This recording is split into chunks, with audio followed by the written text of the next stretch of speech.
বিশ্বনবী সাল্লাল্লাহু আলাইহি ওয়াসাল্লাম বললেন, ওমা মালাকাত আইমানুকুম, আর তোমাদের অধীনস্থদের হক সম্পর্কে তোমরা সর্বোচ্চ সতর্ক থেকো। একটু চিন্তা করে দেখেন, দাস দাসীদের অধিকার সম্পর্কে, শ্রমিকদের অধিকার সম্পর্কে 1400 বছর আগে কোরআন এবং হাদিস থেকে বিশ্বনবী সাল্লাল্লাহু আলাইহি ওয়াসাল্লাম যেই বাণী আমাদেরকে শিখিয়ে গিয়েছেন, এই বাণী যদি আমরা ফলো করি তাহলে আজকের আমাদের সমাজে শ্রমিকরা তাদের ব্যানারের মাধ্যমে তাদের অধিকার আদায়ের জন্য রাস্তায় নামতে হয় না। কথা বলেন ঠিক কিনা? তাহলে কোরআন এবং হাদিস যদি আমরা শুধুমাত্র আমাদের জীবনে ফলো করতে পারি তাহলেই কেবলমাত্র আমাদের এই জীবন থেকে বৈষম্যটা দূর হবে, সাদা এবং কালার বৈষম্য দূর হবে, ধনী এবং গরিবের বৈষম্য দূর হবে। আচ্ছা বলেন তো, আমাদেরকে রিজিক দান করেন কে? আল্লাহ পাক রব্বুল আলামিন আমাদেরকে রিজিক দান করেন। গরিব মানুষকে রিজিক দেয় আল্লাহ তাআলা, ধনীদেরকে ধনী বানিয়েছেন আল্লাহ তাআলা, সাদা কালো বানিয়েছেন আল্লাহ তাআলা। ধনী গরিব এই তারতম্য, এই ব্যবধান যদি না থাকতো তাহলে এই গোটা বিশ্ব ব্রহ্মাণ্ড চলতে পারতো না। ধনীর কাছে গরিব দায়বদ্ধ, গরিবের কাছে ধনী দায়বদ্ধ, একে অপরের সাথে চেইন অফ কমান্ডের মতন একেবারে মিশ্রিত। আচ্ছা বলেন তো, ধনীর যত সম্পদ আছে এই সম্পদ থাকার পরেও ধনী গরিব ছাড়া চলতে পারবে? পারবে না। তাহলে গরিব বানিয়েছেন কে? আল্লাহ তাআলা। ধনী বানিয়েছেন কে?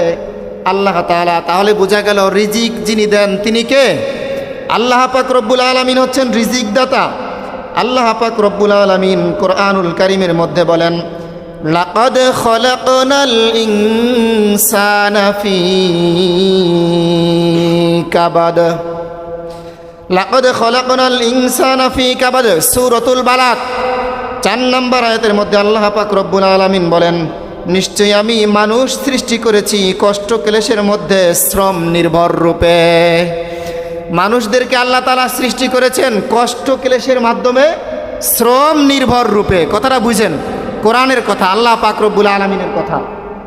আল্লাহ পাক সৃষ্টিকর্তা, তিনি চাইলে মানুষদেরকে বিনা হিসাবে রিজিক দিতে পারেন, বিনা পরিশ্রমে রিজিক দিতে পারেন কি পারেন না বলেন তো? বনি ইসরাইলদেরকে 40 বছর পর্যন্ত আল্লাহ রব্বুল আলামিন মান্না সালোয়া দান করছিলেন কিনা বলেন তো? 40 বছর পর্যন্ত নবী মূসার উম্মতদেরকে আল্লাহ পাক রব্বুল আলামিন মান্না সালোয়া দান করেছিলেন। তাহলে যেই আল্লাহ পাক রব্বুল আলামিন 40 বছর পর্যন্ত বিনা পরিশ্রমে রিজিক দিতে পারেন, সেই আল্লাহ এখনও আছে না নাই? আছে। সেই আল্লাহ বিনা পরিশ্রমে আপনাকে আমাকে রিজিক দিতে পারেন কি পারেন না? পারেন। কিন্তু আল্লাহ পাকের নিজাম হচ্ছে যে তোমরা পরিশ্রম করে খাও। এই বিষয়টা আল্লাহ তাআলা বড্ড পছন্দ করেন, যার কারণে আল্লাহ তাআলা বলেছেন, লাকাদ খলাকনাল ইনসানা ফি কাবাদ, নিশ্চয়ই আমি মানুষ সৃষ্টি করেছি কষ্ট ক্লেশ এবং শ্রম নির্ভর করার উপরে। যেই মানুষটা যত বেশি কষ্ট করবে সেই মানুষটা তত বেশি পরিশ্রমে ধন আনে, পুণ্যে আনে সুখ, অলসতা দারিদ্র আনে, পাপে আনে দুঃখ। পরিশ্রমে ধন আনে, পুণ্যে আনে সুখ, অলসতা দারিদ্র আনে, পাপে আনে দুঃখ। যেই ব্যক্তি যত পরিশ্রম করবে, মেধা খাটিয়ে যদি কোনো ব্যক্তি পরিশ্রম করতে পারে তাকে ধনী বানিয়ে দিবেন কে? আল্লাহ তাআলা। আর যদি কোনো ব্যক্তি মনে করে আমাকে খাওয়াবে আল্লাহ তাআলা, আমার সৃষ্টিকর্তা আল্লাহ তাআলা, রিজিকের মালিক আল্লাহ তাআলা, আমার কোনো কষ্ট করার দরকার নাই, আমি শুধু মসজিদে পড়ে থাকলাম, এই ব্যক্তিকে কি আল্লাহ তাআলা নিজে খাওয়াই দেবে? খাওয়াই দেবে না। সূরাতুল জুমআ 28 নম্বর পারার মধ্যে আল্লাহ পাক রব্বুল আলামিন বলেন, ফাইদা কুদিয়াতিস সালাতু ফান্তাশিরু ফিল আরদ, যখন তোমরা নামাজ শেষ করো, যখন তোমাদের নামাজ আদায় করা শেষ হয়ে যায়, আমার হুকুম যখন তোমাদের পালন করা শেষ হয়ে যায়, আমার কুদরতি কদমে সেজদা আমি চাই দৈনিক 5 বার। আমি সারাক্ষণ তুমি মসজিদে বসে থাকো, এই বিষয়টা আমি চাই না। আমি তোমার উপরে ফরজ করেছি 5 ওয়াক্ত নামাজ।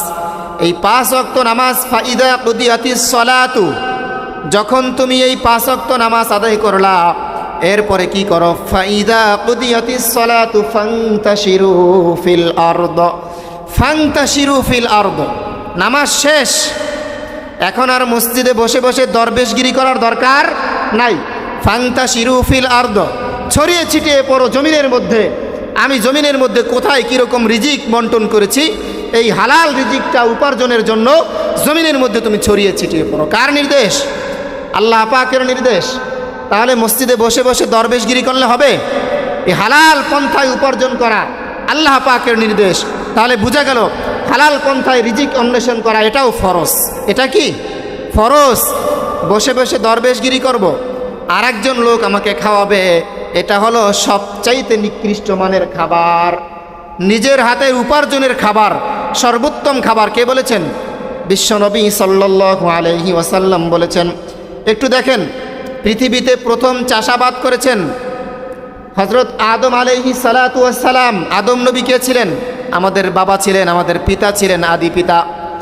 যার পিতা চাষাবাদ করে খেয়েছেন, তার মানে বোঝা গেল পৃথিবীতে যত এলেম আছে, এই মাদ্রাসার মাহফিলে আমি এলেম সম্পর্কে আলোচনা করেছিলাম। পৃথিবী সৃষ্টি করার পরে যত রকমের এলেম আছে, যত রকমের জ্ঞান বিজ্ঞান আছে, সমস্ত জ্ঞান বিজ্ঞান আল্লাহ পাক রব্বুল আলামিন আদম নবীকে শিক্ষা দিয়েছিলেন। সুবহানাল্লাহ। চাষাবাদের জ্ঞান আদম নবীকে আল্লাহ পাক রব্বুল আলামিন জিবরাইল আমিন আলাইহিস সালাতু ওয়াস সালামের মাধ্যমে শিক্ষা দিয়েছিলেন। জিবরাইল আমিন আলাইহিস সালাতু ওয়াস সালাম গম নিয়ে এসেছিলেন এই আদম নবীর কাছে। গম নিয়ে যখন আসলেন, এরপরে কিভাবে চাষাবাদ করতে হবে, মাটির মধ্যে কিভাবে রোপণ করতে হবে, এই বিষয়টাও শিক্ষা দিয়েছিলেন জিবরাইল আমিন আলাইহিস সালাতু ওয়াস সালাম। ওইভাবে চাষাবাদ করার পরে জিবরাইল আমিন বললেন, যখন এটার ফল পাকন ধরবে, যখন ফসল আসবে, তখন এগুলোকে ঘরে তুলে এনে এটাকে পিষে আপনি রুটি বানাবেন। রুটি বানানোর পরে আদম নবী যখন পাহাড়ের উপরে বসে খাবার শুরু করবেন, এমন অবস্থায় এই রুটিটা ওনার হাত থেকে ছিটকে পড়ে গিয়েছিল। ছিটকে পড়ে যাওয়ার পরে পাহাড়ের একেবারে তলদেশে পড়ে গিয়েছে। আদম নবী এই যে রুটিটা পাহাড়ের তলদেশ থেকে তুলে এনেছিলেন, পাহাড়ের নিচে গেছেন, আবার ওটাকে তুলে এনে খেয়েছেন। কষ্ট হয়েছে কিনা বলেন তো? চাষাবাদ করেছেন, কষ্ট হয়েছে কিনা বলেন তো? তার মানে কষ্ট ক্লেশের মাধ্যমে রিজিক দেওয়া পছন্দ করেন কে? আল্লাহ পাক রব্বুল আলামিন। পরিশ্রমে ধন আনে, পুণ্যে আনে সুখ, অলসতা দারিদ্র আনে, পাপে আনে দুঃখ।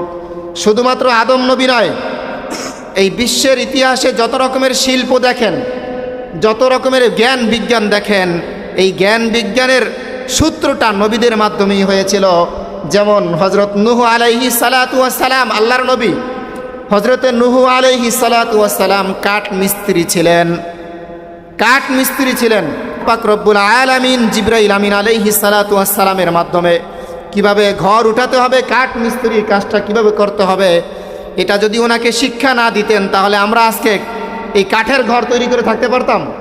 কাঠের ঘরটাকেই আধুনিকায়ন করতে করতে এখন আমরা বিল্ডিংয়ের ঘরে থাকি। তাহলে বোঝা গেল প্রত্যেকটি জ্ঞান বিজ্ঞান সূত্রপাত হচ্ছে আল্লাহ পাক রব্বুল আলামিন।